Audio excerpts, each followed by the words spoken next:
All right, so we are going live to Facebook. Hello, this is your Monday mindset moment. And I've got Jeanette here from Scotland. Hi, Jeanette.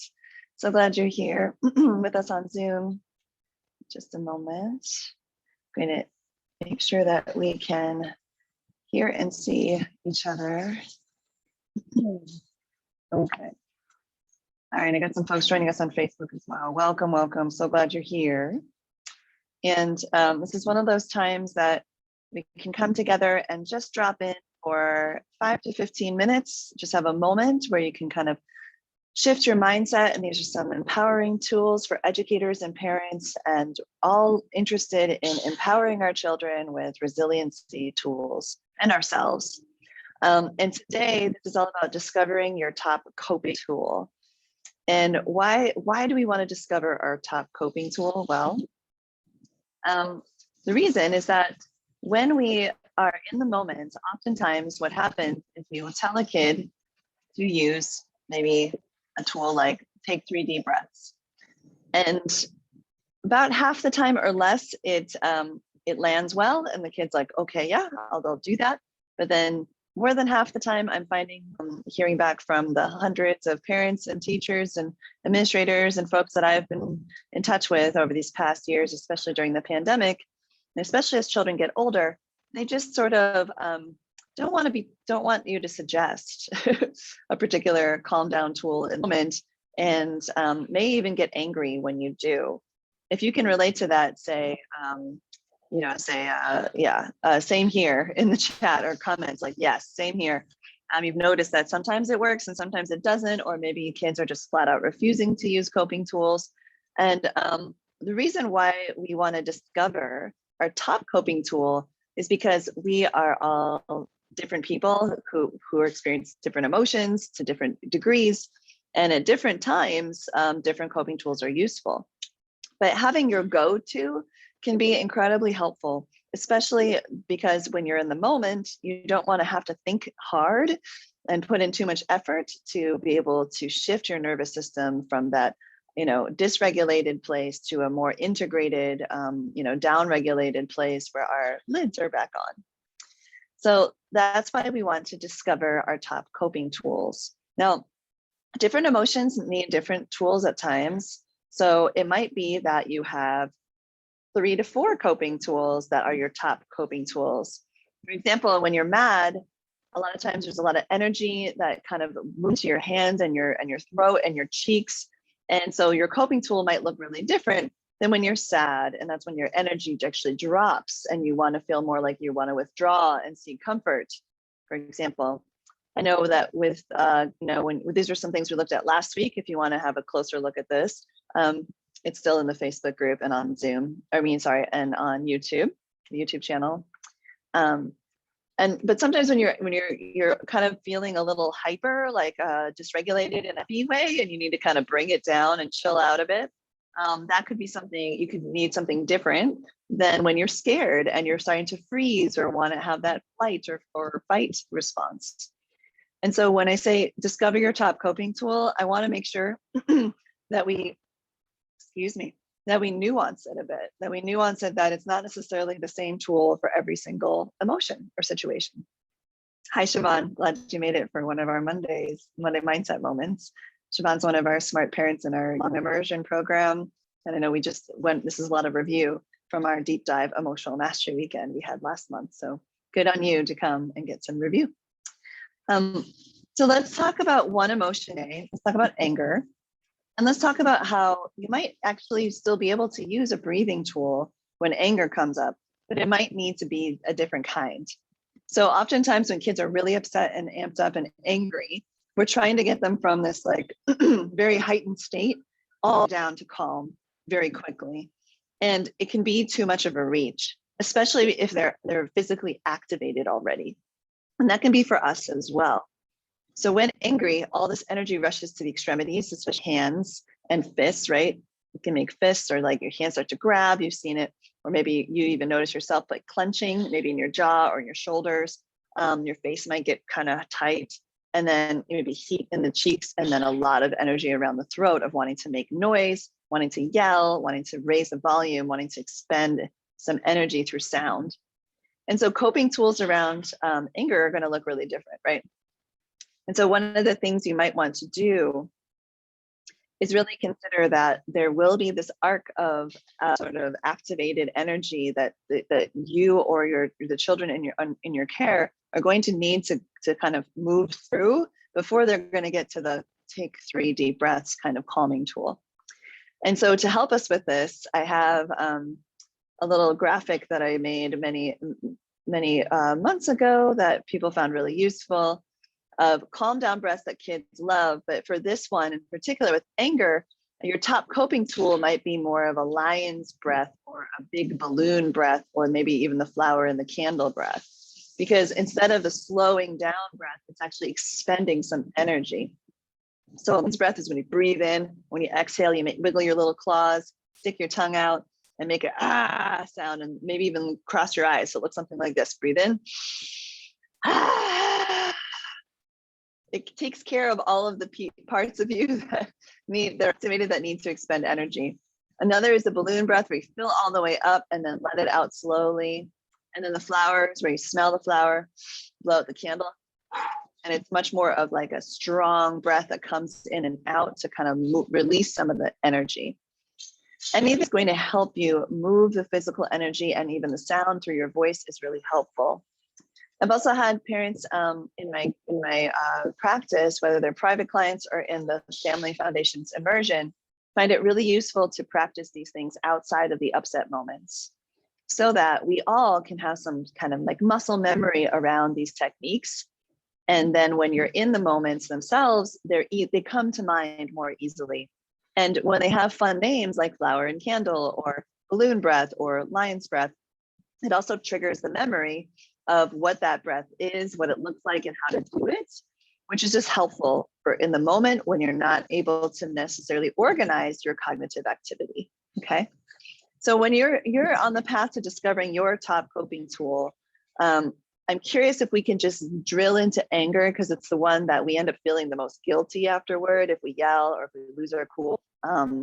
And just take a moment to ask, like, is there one of those breaths or a type of tension and release technique that could really help you, especially if you practice it outside of the upset moments, and then start bringing it into the moments where you are very upset.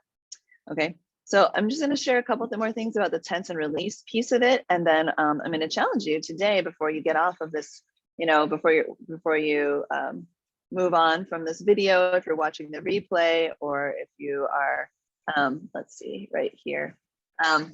If you're here live, before you get off the call, I'd like you to go ahead and just put in the chat one coping tool you could use to release some of the tension and kind of let some of that activated energy move in a way that you'll feel as guilty about afterward. So here's some of the breathing that we talked about. And then there's also this idea that you can harness that, you can build tension in your body and release it actively. So it's called a progressive muscle relaxation technique, where you tense up a part of your body and then release it. So I want you to just take a moment and notice head to toe. Take a breath. Where are you holding tension in your body right now? Just tune in for a moment. Take one more breath. Oh, interesting. Yeah. So for me, it's my diaphragm. I didn't even notice until I tuned in. Okay. So maybe put your hand over that part of your body, whether it's a shoulder, or maybe it's a jaw muscle, or maybe it's somewhere in your back, right? Put a hand on it. And now, as you breathe in, I want you to tense it up as tight as you can. And we're going to count to 5. Ready? Tense. 2, 3, 4, 5. And now this is the important part. Now release and relax. 2, 3, 4, 5. 2 more times. Tense, tense, tense, tense, tense, and release, release, release. Maybe even shake it or wiggle it or twist it. Whatever, ooze, make an oozing motion in that spot. And one more, here we go. Tense, tense, tense, tense, tense, tense. Release. 2, 3, 4, 5. Ooh, my diaphragm already feels a little better. Yes, good. Now explode like a star. And by the way, this guide is absolutely available to you. If you haven't yet gotten it, it is available to you all.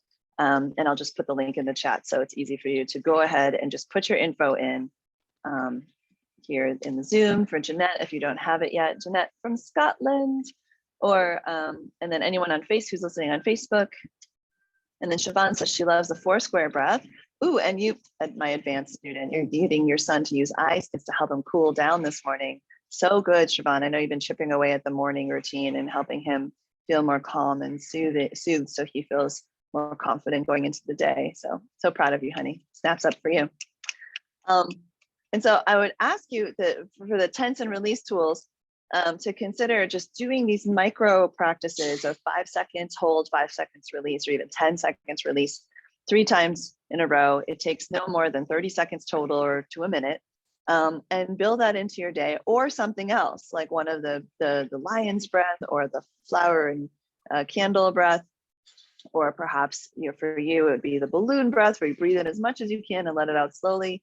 Or maybe there's another tense and release activity, like in the guide it explains the exploding star. Exploding star is when you bring it's kind of like a full body version of the little micro practice of tense and release we did, where you tense everything in your body to make yourself as compact and tight as possible, like the particles in a star, right? Like they're all pulled together by gravity. You make yourself as dense as possible, and then you pretend you go supernova and you explode. And there's something about that. And by the way, toddlers think this and preschoolers usually think this is hilarious. I've had several folks learn this from me, go home, teach their kid, and come back and be like, my kid is in love with this exploding star thing, Vanessa. So if you have little ones, this is one to consider. 10 cents, and explode like a star. And then 10 cents, explode like a star, 3 to 5 times.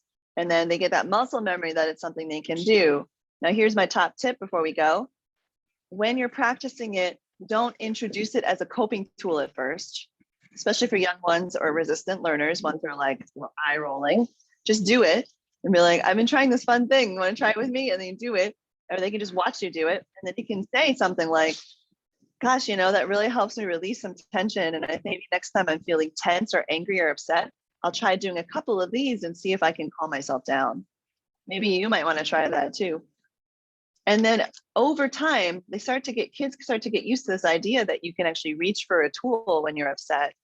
And even with anger, especially, you can kind of tame that more aggressive response, not to get rid of the anger and to make their thoughts go away, but just so they can get back into control. And then maybe then they can speak up and advocate and say what they need to say or get what they need from the situation without doing destructive things.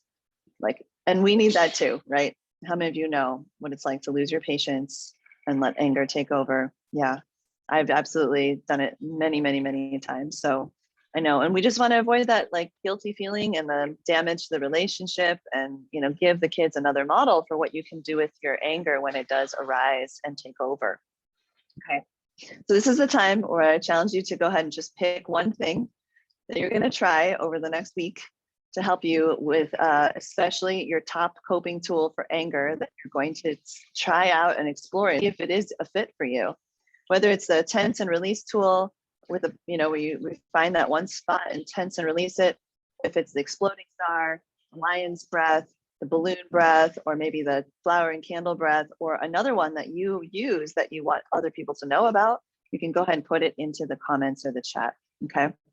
Please do that, because it helps us all out to have some sort of accountability with each other, but then also get some new ideas and just see what other people are up to. So please do that. And then we'll check back with you next week and ask how it went. And if you have not yet grabbed your guide, just go ahead and put in your email and name. I'll show you what it looks like. It's just really simple. We keep all of your information private, so you don't have any worries about that. And we'll get you the guide. It looks like this. Yeah, so you just pop your name in here and your email and just hit yes, and then we'll send you the guide to your inbox, and you can download it. That same one that I was sharing with you on the screen that looks like this. Yeah, so you'll have some ideas. We also have emotion ideas, attention and lightening up ideas, and pausing ideas. And the fun part is that later on this year in June, right as the school year is winding down and we're heading into the summer, we're thinking about what could we do differently for next school year or over the summer. What could we work on with our kids or within our own practice? We're going to have a great training that for six sessions where we'll go through those 6 coping tools. So this is kind of your sneak peek into those techniques if you haven't done that training with me before. I know Siobhan has done the training and it was really impactful for her. I'm so glad that you were able to come to that and then have continued with us this year. All right, everybody, lots of love to you. I'll see you next time. And next time is different. Next week it's an Ask Me Anything.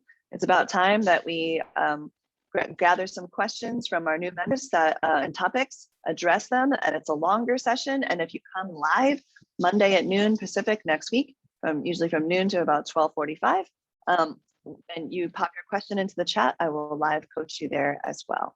All right. Okay, everybody, lots of love to you. And yeah, Jeanette, if you could go ahead and click the link and put your email in, that's the best way to make it happen. So it just automatically sends to you. But if you need me to do that for you, if I don't see your request come through, I'll make sure you get it. Okay. All right. All right. Lots of love to everybody. Enjoy the week, and we'll be back next week with an Ask Me Anything. Bye for now.